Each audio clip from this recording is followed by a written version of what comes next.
السلام عليكم، ازيكم يا حبايبي؟ عاملين ايه؟ اتمنى تكونوا بخير. ان شاء الله هنعمل النهارده الرز المعمر او المدسوس مستوي مفلفل، وان شاء الله يعجبكم. اول حاجه معانا كيلو رز مصري غسلناه وصفيناه من الميه.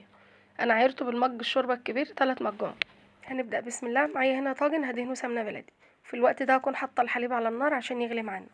اللهم صل وسلم وبارك على سيدنا محمد وعلى اله وصحبه اجمعين. اذكروا الله. انا بعد كده هنزل بالرز، والطاجن لازم يكون مناسب ليه عشان بيعلى ويزيد. هنحتاج هنا 3 معالق كبار سمنه بلدي. بعد ما بنضيف الرز بنبقى عاملين حسابنا ان في فراغ عقلتين صباع من فوق في الطاجن من فوق.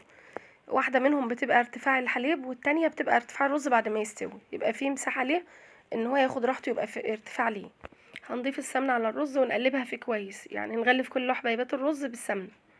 ده بيتخلي المعمر مفلفل معاكي وطري في نفس الوقت. هنزل بالحليب، كل كوبايه رز ليها كوبايه ونص حليب. متنسوش لايك واشتراك في القناه وتفعيل زر الجرس. هضيف معلقه صغيره ملح واقلبها شويه عشان ما يبقاش على الوش. في الوقت ده هنكون مسخنين الفرن 10 دقايق لحد ما الرز يتشرب من الحليب. احنا بعد كده هنوزع القشطه على الوش المعمر عشان بتعطيله وش ولون حلو. تعالي بقى اقولك على التسويه. احنا هننزل الشبك على الرف الاول من تحت، وهنولع الفرن درجه حراره 200. هيغلي معاكي وهيبدا يرتفع. هنولع من فوق ونديله بس لون، وبعد كده نطفي.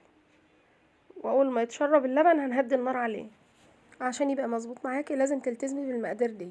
القشطه دي اللي احنا عملناها مع بعض الفيديو اللي فات، هو كده بقى جاهز معانا. هندخله الفرن، بياخد له تقريبا نص ساعه لحد ما يستوي معانا.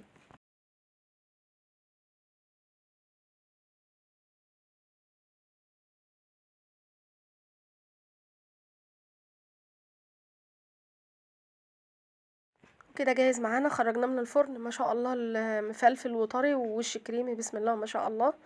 وما خدش مننا اي وقت، في اقل وقت يعني واقل تكاليف ان شاء الله.